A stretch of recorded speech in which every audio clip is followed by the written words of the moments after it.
Sea was calm that morning. Not merely calm, but unusually still. No whitecaps, no wind-torn ripples. Only a broad, gray surface stretched flat beneath the early autumn sky. According to the coastal watch logs preserved from the year 1890. This quiet would later be remembered as the first irregularity. The location was a modest watch station on a rocky headland overlooking a narrow shipping channel along the North Atlantic coast. The station itself was unremarkable: a timber lookout tower, a lantern platform, and 2 small quarters for rotating watchmen. Its duty was simple and routine: record weather, signal approaching vessels, watch for wrecks, watch for fire, watch for movement. The men assigned that season were not inexperienced sailors chasing rumor. They were working observers. Thomas Greaves, age 43, former merchant mariner; Elias Morton, 26, newly appointed assistant lookout; and Samuel Price, relief watchman, who rotated between nearby stations. Their journals described the rhythm of the post as monotonous. Dawn inspections, midday horizon sweeps, evening lantern maintenance, nights broken only by foghorn signals and distant wave noise. But beginning in the second week of September, entries began to change. Greaves recorded on the 11th that seabirds were absent from the nearshore waters. Gulls, normally abundant near the channel, were seen circling farther out to sea. Fishermen, arriving at the small harbor below the headland, complained of nets coming back light, not empty, but strangely unsettled, as if dragged across shifting ground. None of this was alarming on its own. Seasonal patterns often shifted. Weather cycles altered migration. Tides behaved unpredictably.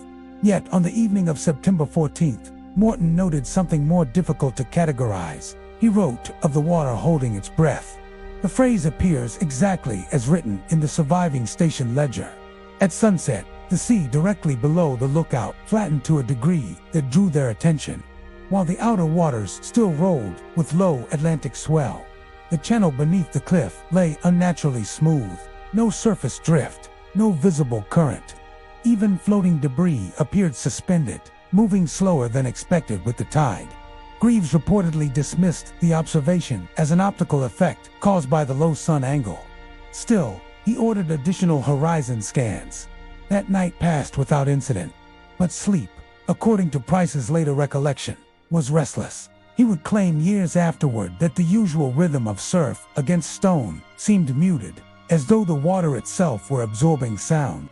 On the morning of the 15th, fog formed low and thin, clinging only to the waterline rather than rising into the air.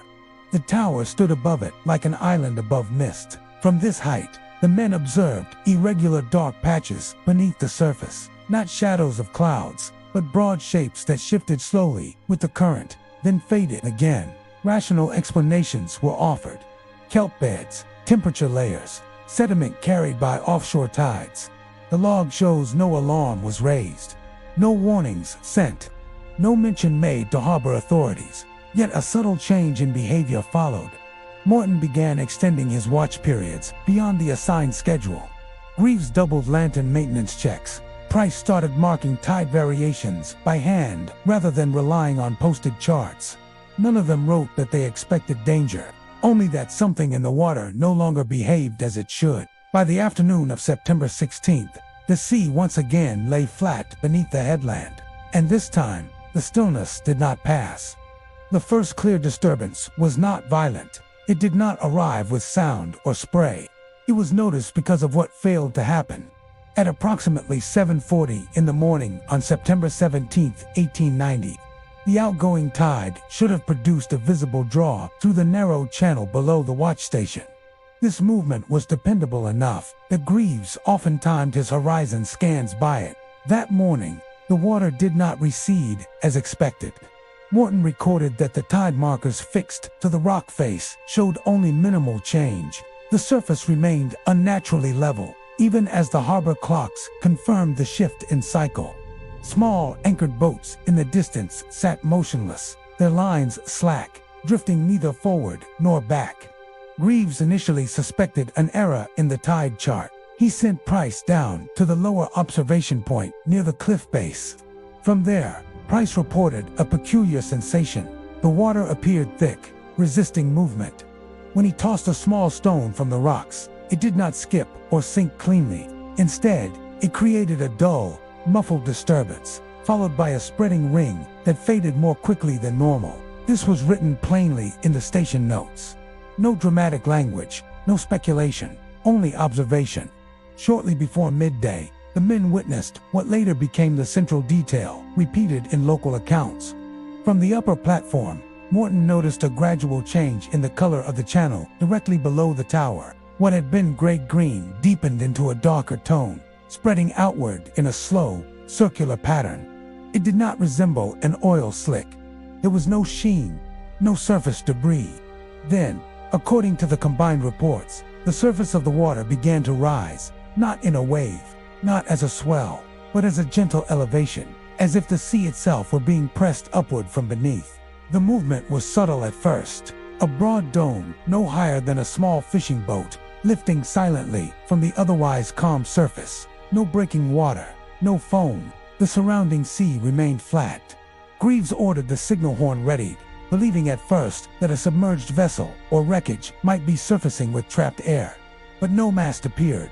No hull shape followed. The rise held for several seconds. Then it slowly subsided, leaving behind the same unnatural stillness.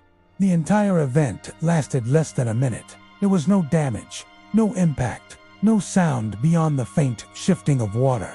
And yet, the men did not resume their normal duties immediately. Morton wrote that all three remained at the rail, watching the surface long after it flattened again. Price would later state that the silence afterward was more unsettling than the movement itself. By late afternoon, Greaves entered a cautious explanation into the log. Underwater current displacement, possibly caused by shifting seabed sediment or trapped gas release. This explanation was considered reasonable. Similar phenomena had been reported near volcanic coasts and unstable seabed. Still, Greaves added a note he did not normally include. He wrote, "Observation to be continued without assumption that evening. Lantern watch was doubled. No ships were signaled. No authorities notified. Yet none of the men requested rest leave. They remained on duty longer than required, scanning the channel well into darkness. And just after nightfall, the water below the tower once again began to lose its movement. Not rising, not yet, only becoming still." By the morning of September 18th, the watch station was no longer operating on routine. The log entries from that day grew shorter, more frequent, and noticeably restrained. Times were recorded more precisely, distances estimated, weather conditions rechecked multiple times within the same hour. The sea below the headland had resumed movement during the night, but not in its usual pattern. Instead of a steady tidal pool, the water shifted in uneven pulses. Small surges moved through the channel without wind, arriving several minutes apart, then fading back into stillness. Morton described it as breathing without wind. Shortly after sunrise, the first repeat disturbance occurred. From the upper platform, Price noticed a distortion near the center of the channel. Not a rise this time, but a shallow depression forming in the surface. The water drew inward, toward a circular area roughly the width of two anchored boats.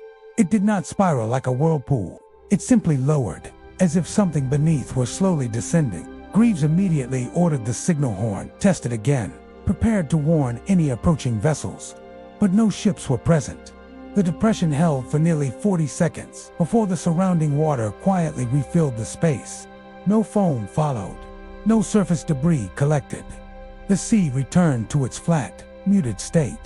The men did not speak much after this. According to Morton's private notebook, they spread themselves across different vantage points of the tower, watching from separate angles, attempting to rule out optical distortion.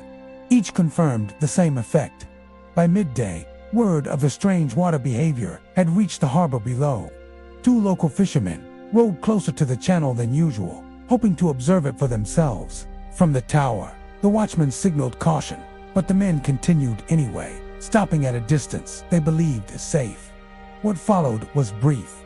As the boats drifted near the edge of the affected area, their forward motion slowed unnaturally.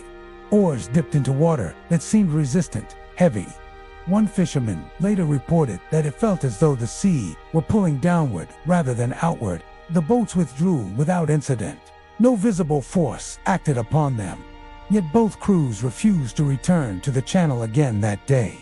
That afternoon, Greaves finally made the first formal report to the Regional Maritime Office. The language remained careful.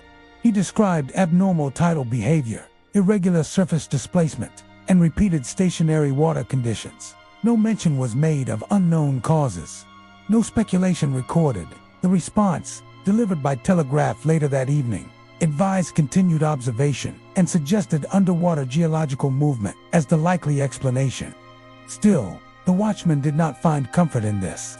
As night fell, the sea once more flattened beneath the tower. The lantern light reflected cleanly across the surface, uninterrupted by wave motion. Even distant swells seemed to weaken as they entered the channel. Morton wrote that the reflection appeared too perfect.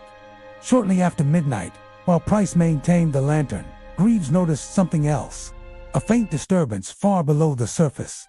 Not a rise, not a depression, but a slow shifting of darkness, passing beneath the water from east to west, to broad to measure, to deep to define. It did not break the surface. It did not leave a trail. It simply moved and vanished into the darker offshore waters. By morning, none of the men claimed certainty about what they had seen. Only that the channel was no longer behaving as a passive body of water, and that whatever caused it was not finished. The most severe event occurred before dawn on September 19th. It began quietly, as the others had. At approximately 4:12 a.m., Greaves recorded a sudden drop in surface temperature measured from the lower platform bucket sample. The change was minor in number, but abrupt in timing. Within minutes, the lantern reflection across the channel fractured into uneven bands, as if the water's surface was subtly tilting in different directions at once. Price, stationed at the lantern rail, was the first to call out. He reported movement directly beneath the tower, not distant, not offshore, below the cliff face itself. All three men gathered at the southern edge of the platform. What they observed was not a wave and not a surge. The water along the rock wall began to rise vertically, climbing several feet upward without splashing, forming a narrow column of smooth surface tension pressed against a stone. For a brief moment, it held, then the sea pulled away from the cliff, not retreating outward with the tide, but dropping downward, exposing dark, wet rock normally kept submerged even at low water. The exposed surface glistened under lantern light before the channel refilled again in a sudden inward rush. The sound was described as hollow, not crashing, not roaring, more like air being forced through a confined space. Morton later wrote that his first instinct was structural failure, that the seabed had collapsed beneath the channel.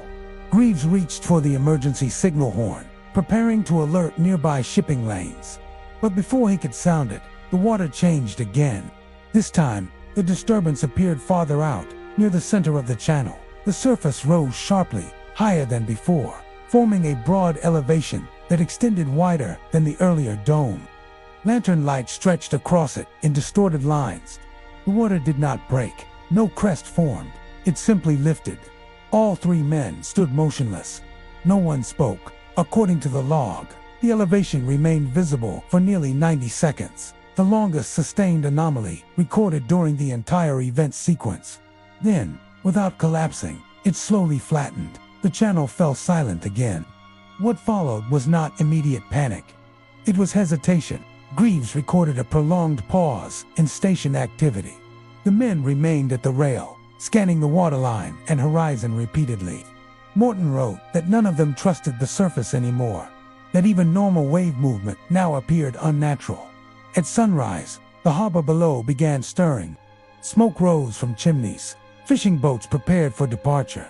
Greaves ordered the warning flag raised, not an official closure signal, but a cautionary indicator rarely used except during fog or debris hazards. It was the first visible acknowledgement that something was wrong.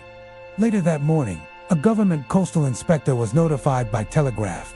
Travel arrangements were made for a visit within the following days, but by then, the Watchmen understood something else.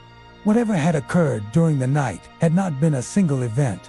It had followed a pattern, and patterns suggested repetition. As the sun climbed higher, the channel once again began to lose its surface movement. The water grew smooth, flat, waiting. The day following the breaking point did not bring relief. Instead, it brought restraint. By September 20th, the watch station had become unusually quiet. No unnecessary movement, no extended conversations. Duties were performed with deliberate care, as though sound or motion might disturb something unseen beneath the water.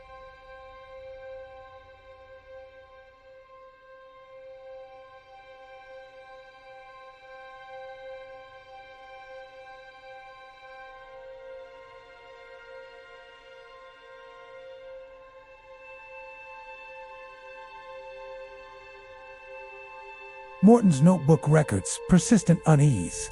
He wrote that the water no longer appeared neutral, that it felt occupied, though he offered no explanation for the word. Price refused to take the lower observation shift near the cliff face, requesting to remain on the tower platform instead. Greaves granted the request without question. That afternoon, the coastal inspector had not yet arrived. Instead, a small group of townspeople gathered near the harbor edge below the headland. News traveled quickly in coastal communities. Fishermen spoke quietly of resistant water. Dockworkers mentioned strange stillness during early tide hours. None claimed to have seen the surface rise directly, but many reported subtle irregularities, sluggish currents, unfamiliar temperature shifts, and unexplained calm zones. The watchmen were instructed not to discuss specifics. Greaves locked the primary station ledger inside the supply cabinet and began keeping a secondary private record, noting times, surface behavior, and visual anomalies. This journal, referenced decades later in archival inventories, was never publicly released. Late that evening, another disturbance occurred. Smaller than the previous night, shorter, but unmistakable. From the lantern platform, Morton observed a faint circular discoloration forming beneath the surface. It did not rise this time. Instead, the surrounding water pooled inward, creating a shallow ring of compression. The effect lasted less than 30 seconds. Still, it confirmed what the men feared. Sleep that night was fragmented. Price reportedly remained awake until dawn. Morton described dreams of sinking sensations without water.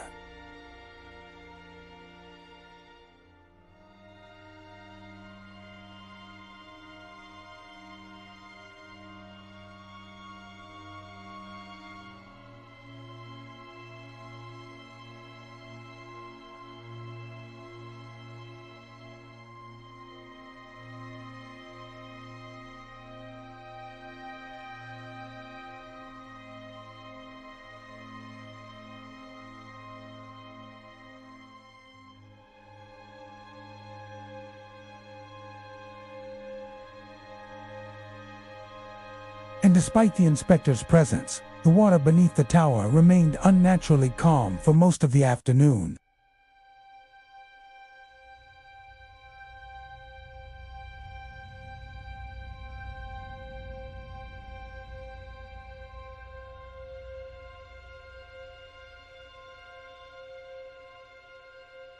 Life attempted to move forward.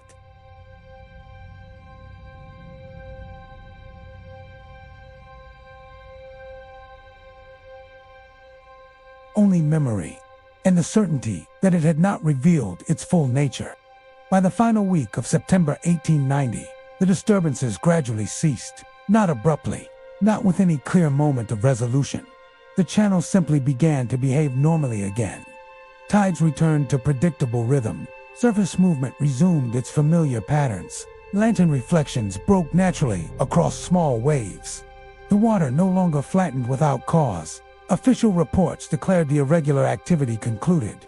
The coastal inspector filed a brief summary attributing the events to temporary seabed displacement and abnormal current interaction. The document recommended no further action beyond routine monitoring. Within days, the warning flag was lowered. Shipping resumed. Fishing boats returned to the channel. From the perspective of harbor authorities, the incident ended quietly, but the private records tell a slower story. Morton's notebook entries became shorter, then stopped altogether. His final note referenced difficulty concentrating during horizon scans, writing only that he continued to watch. For repetition, Price requested a transfer to inland duty the following spring. No formal reason was recorded. Greaves remained at the station another 2 years, though later personnel logs show a noticeable decline in his watch hours and repeated sick leave requests. The secondary journal Greaves kept was catalogued decades later during station renovations. Its contents were never digitized, only a brief archival notation remains. Personal observational ledger. Water behavior anomalies. September 1890, local newspapers of the time made little mention of the events. One coastal column referenced unusual tidal stagnation and temporary maritime caution measures. No follow-up articles were printed. Among fishermen, however, the memory persisted longer. Oral accounts collected in the early 20th century describe a period when the channel was avoided without official reason.